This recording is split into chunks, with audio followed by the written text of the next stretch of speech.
হরে Krishna Bengali blog আর যশোদাই চ্যানেলে সবাইকে স্বাগত জানাই। কেমন আছেন আপনারা? আশা করি সবাই খুব ভালো আছেন।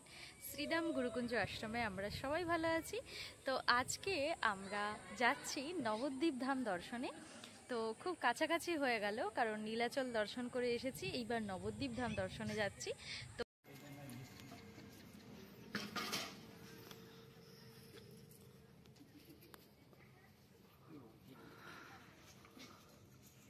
बोलो परम दयाल श्री गुरुदेव की, बोलो श्री चैतन्य महाप्रभु की, जगत गुरु नित्यानंद प्रभु की, श्रीधाम गुरुधाम की, निताई गौर प्रेमानंदे हरि।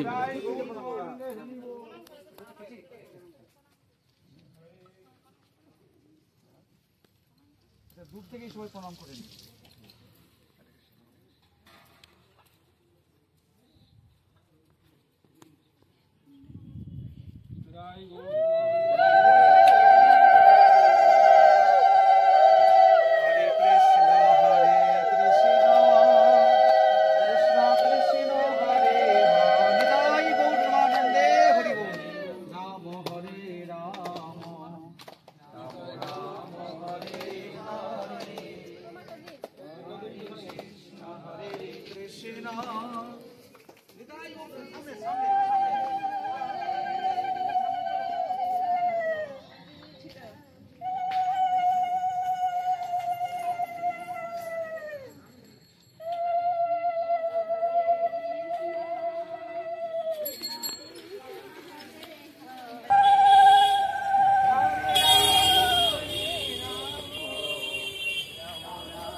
বলছি ওখানে কি অসুবিধা হচ্ছে নাকি? একটু সময় সিটে বসে যান না। আর এবার আমাদের বলার পরে গাড়ি আমরা আপনারা শান্ত হয়ে যে যা সিটে বসে যান। হ্যাঁ হ্যাঁ একটু বসে যান না, তারপরে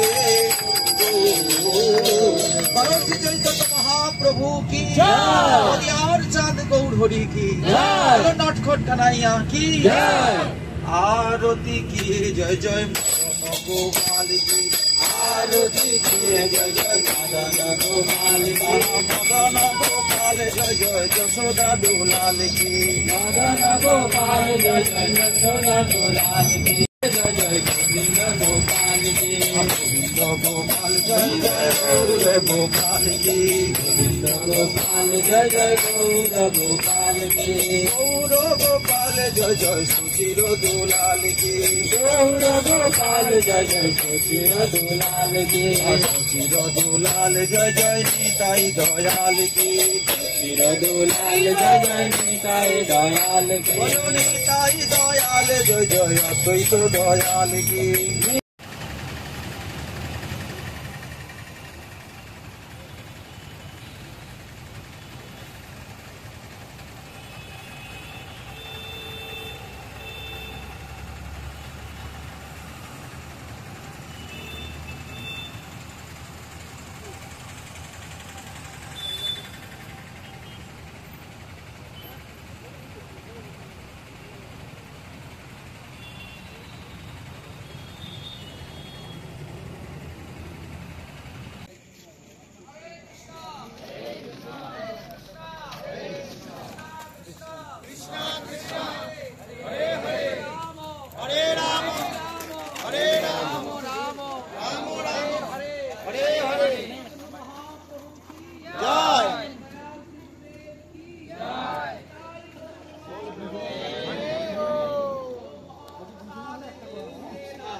নদী পার হতে কারি ডাকবি মনে রে, কারি ডাকবি মন। ভব নদী পার হতে কারি ডাকবি মনে রে, কারি ডাকবি মন। যার কৃপাতে ফিরে যাবি, যার কৃপাতে ফিরে যাবি মধুর বৃন্দাবন রে, কারি ডাকবি মনে রে, কারি ডাকবি মন।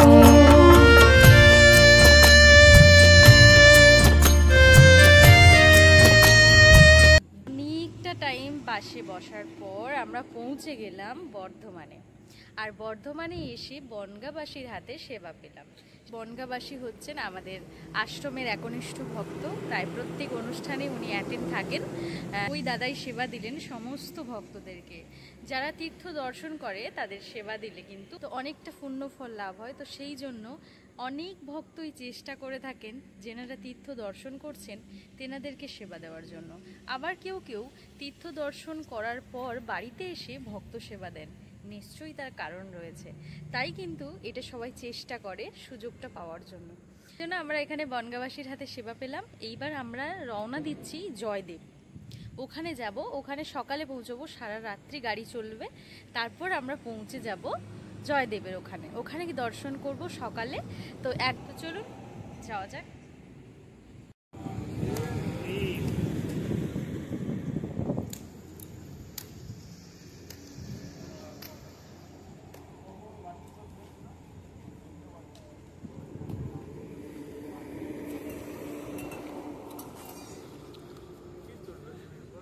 পাতায় তো কিচ্ছু নেই।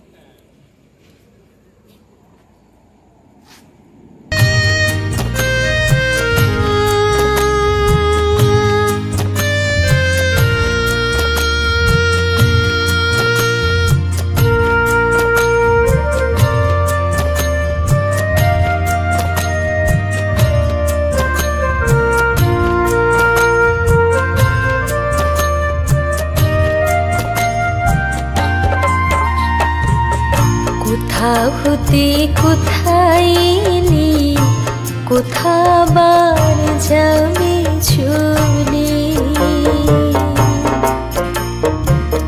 কোথা হতে কোথায় এলি, কোথাবার যাবে চলে।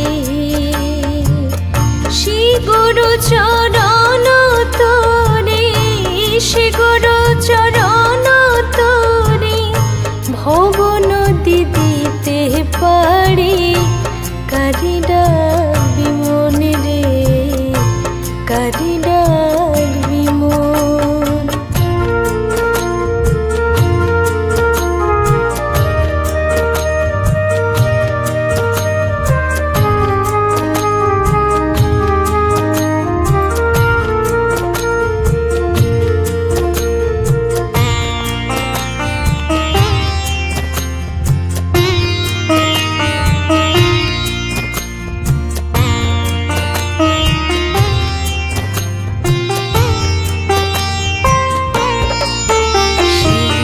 জগৎ গুরু হয়ে গুরু হলেন কান্ডারি, জগৎ গুরু হয়ে গুরু হলেন কান্ডারি।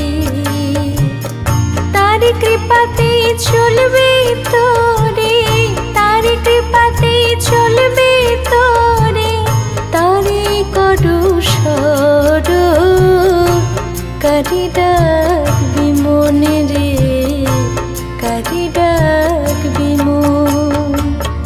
ভব নদী পার হতে কারি ডাকবি মনে রে, কারি ডাকবি মন। মন রে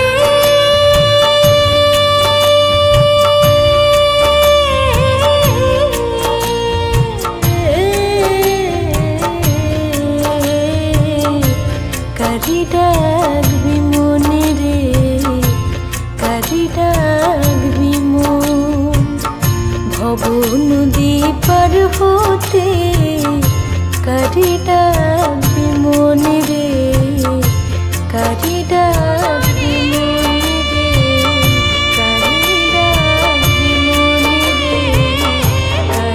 ডাকবি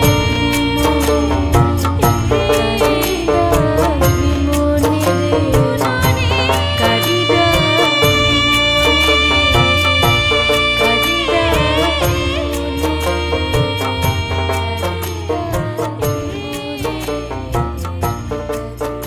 মনে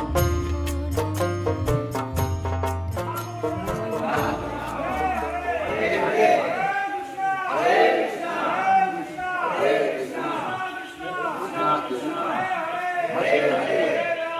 কারি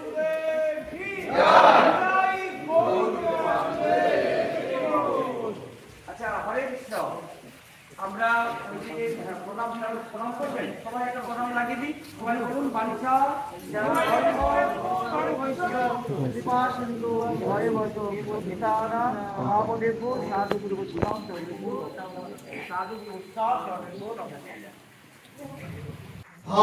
কৃষ্ণ হরে কৃষ্ণ কৃষ্ণ কৃষ্ণ হরে হরে। হরে কৃষ্ণ হরে হরে কৃষ্ণ হরে কৃষ্ণ কৃষ্ণ কৃষ্ণ হরে হরে হরে রাম হরে রাম হরে রাম রাম হরে হরে। আমরা যেখানে এসেছি এখানে আমাদের আরাধ্য দেবতা হলেন ভগবান শ্রীকৃষ্ণ চৈতন্য মহাপ্রভু। বুঝতে পেরেছেন? আর শ্রীকৃষ্ণ চৈতন্য মহাপ্রভু এই যে ভক্ত কবি জয়দেব, একটা জয়দেব গোজ্জরি বলে একটা কীর্তন আছে। আর জয়দেব প্রভুর কীর্তন এবং তেনার পদাবলী যাহা কিছু সবকিছু মহাপ্রভু তিনি কিন্তু আস্বাদন করতেন। বুঝতে পেরেছেন? তাই মহাপ্রভু এই জায়গায় এসেছিলেন। কথাটা বুঝতে পারলেন? সেই কারণে মহাপ্রভু আসার কারণ এবং সেখানে আরো তো বিশেষ গুরুত্ব, সেটা হলেন আমাদের জয়দেব প্রভু, যিনার ভজন সাধনের প্রভাবে শুধু ভগবান নয়, ভগবানের সঙ্গে অগণিত কৃষ্ণ ভক্ত সাধু গুরু বৈষ্ণব সবার চরণধুলি এখানে রয়েছে। তাই আমাদের মতো অধম আমরা এসে একটু ভগবানের কীর্তন গাইলাম এবং সেখানে প্রণাম নিবেদন করলাম। এবার মনের যা কিছু আবেদন ঈশ্বরকে মন থেকে জানিয়ে দিন। যে কারণে এসেছেন সেই কারণটা ঈশ্বরই কেবলমাত্র পূরণ করতে পারেন এবং ঈশ্বরের প্রতিনিধি তিনি হলেন সাধু গুরু বৈষ্ণব। আরেকটা কথা, যদি আপনাদের কাছে কোনো প্রণামী থাকে অবশ্যই এইসব জায়গায় কিছু হলেও প্রণামী অবশ্যই দেবেন। কেন? আগামী দিন যদি ইচ্ছে করেন এখানে কিছু প্রণামী দেবেন, আর এই সুযোগ কিন্তু হবে না। কেন? আমরা অনেকগুলো এখানে এসে উনি কি আস্বাদন করেছিলেন সেটা আমরা সন্ধ্যাতে এক জায়গায় বসে প্রভুপাদের বদল দিয়ে আমরা কথাগুলো শ্রবণ করব। ঠিক আছে? এবারে যদি মন্দিরের গেট না খোলা থাকে, বাইক দিয়ে হলো একটু দূর দিয়ে হলো আমরা একটু পরিক্রমা করে কীর্তন করে নেব। ঠিক আছে? সবের মূলে কিন্তু ভগবানের নাম কীর্তন, নাম কীর্তনের মাধ্যম দিয়েই তাকে লাভ করা যায়। তাই যেখানেই যাই না কেন সেখানকার যিনি আচার্য তিনি খুশি হবেন যদি তিনি যেটা স্বীকার করেছেন সেটা যদি আমরা স্বীকার করি। কথাগুলো শুনলেন? হরে কৃষ্ণ। আমার জয়দেব প্রভু তিনি খুশি হবেন তখনই যদি তার সিদ্ধান্ত আপনারা স্বীকার করেন। বাবা জয়দেব গোসাইজির এই ভজনস্থলীতে জয়দেব, এটা হচ্ছে কদম্ব খন্ডি, কদম্ব গাছ, সেই গাছ চলে গেছে, আবার নতুন করে মনোহর মহাপ্রভু একটা বৃক্ষ আবার বীজ ফেলে তৈরি করে দিচ্ছে। কিন্তু সেদিনকার এটা বলেছে, কিংবদন্তি আছে, কতখানি বাস্তব ভক্তিতে বলতে পারি হ্যাঁ সেদিনের নাকি এই তেঁতুল বৃক্ষটি এখনো অব্দি কিছুদিনে এখনো সাক্ষী বহন করছে যে মৃতপ্রায় আবার প্রাণ ফিরে পায়। মানে মৃতপ্রায় আবার প্রাণ ফিরে পায় কখন? এই ছয় গোসাই জবে ব্রজে করিল বাস, রাধাকৃষ্ণ নিত্যলীলা করিল। আপনাদের মতো সাধু সন্তরা এলে তেঁতুল বৃক্ষ বলছে আমি দুদিন থাকবো, তুমি যদি মাঝে মাঝে না আসো তাহলে আমি কিন্তু গঙ্গার শরীরে আমি গহরে চলে যাবো। তোমরা আসবে কি আর না আসবে এবার হরি ধুয়ে যাও।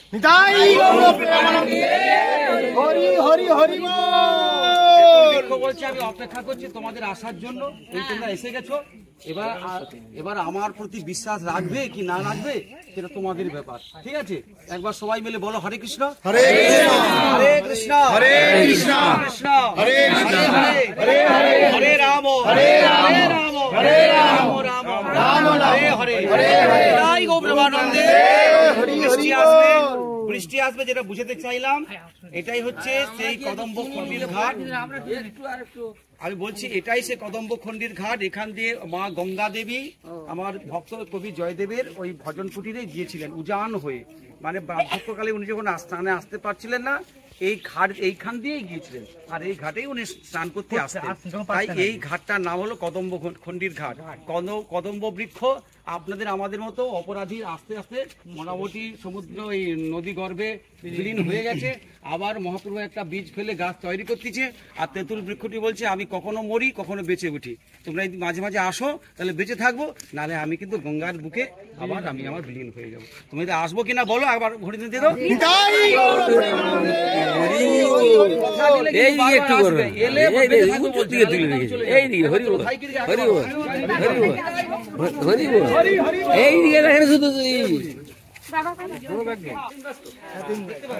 ছাতিমের ফুলের গন্ধ কেমন? ছাতিমের গন্ধ খুবই মিষ্টি গন্ধ, তাই বাবা ভোলানাথ ছাতিমের ফুলের গন্ধ খুব প্রিয় বাসতেন। তাই যে ভক্ত এই যে শঙ্কর বাবা, জয় শঙ্কর বাবা, তিনি কি করলেন, এখানে একটা ছাতিম বৃক্ষ রোপণ করলেন, করে তার তলদেশে বসে বাবা অনাপন্ন হলেন। আর বাবা দেখলো আমার ভক্ত জয়দেব এখানে আছে আর এত লোক আসে, সকলে এরকমই টানে। কি টানে বলতো? বাবা কিন্তু টানেনি, যত বাবার ছেলেরা টানে। অনেকের ঠিকই উল্টে দিয়েছিল, কিন্তু সবার পারেনি, কিছু কিছু থেকে গেছিল। সেই গাছটা এখন সাক্ষী বহন করছে। তোমরা এসে ওই কলকাতা ধরনি, বলো হরি বল। বাবা বলে গেছে যে তোরা ওইটা ধরিস নি, ওটা আমি খাইনি না করে এরকম বলো হরে কৃষ্ণ হরে কৃষ্ণ হরে কৃষ্ণ কৃষ্ণ কৃষ্ণ কৃষ্ণ হরে হরে রাম হরে রাম এই রাম রাম হরে জয় শঙ্কর কি লেখাটা একটা দণ্ডবত নমস্কার করা হয়ে গেছে। ওর ঘাট হয়ে গেছে। এক জায়গা হলো আমরা সবার মূল উদ্দেশ্য এখানে সবকিছু হরিনামকে ধরো আর নিজ বাড়ি ফিরে চলো আর শান্তিতে থাকো, এটা সবার উদ্দেশ্য। ঠিক আছে, মোদ্দা কোথায় চলো।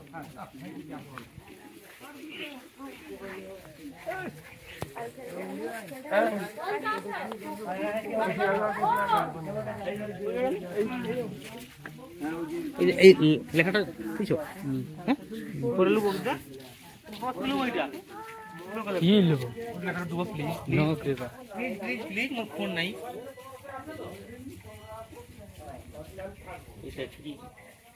ছাতিম গাছ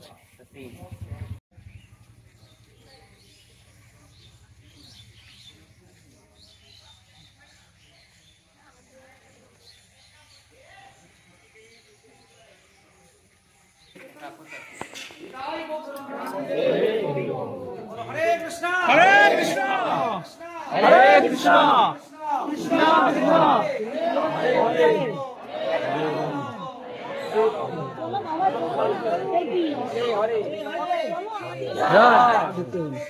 জয় বামা দেবী কি জয়, ব্রাহ্মণ কি জয়, রাম কি জয়, সাধু গুরু বৈষ্ণব বৃন্দ কি জয়।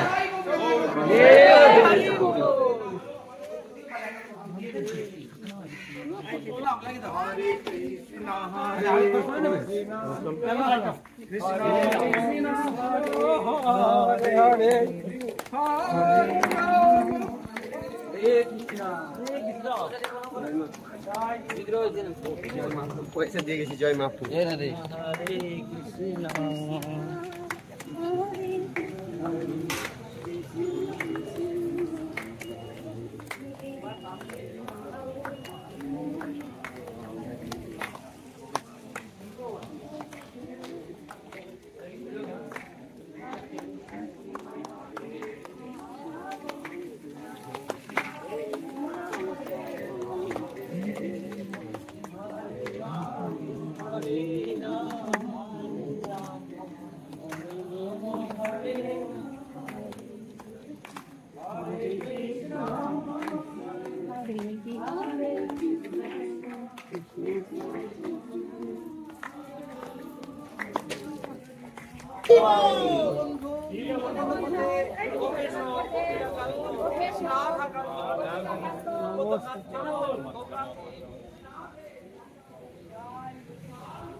কাজ শিল্প এখন তো আছে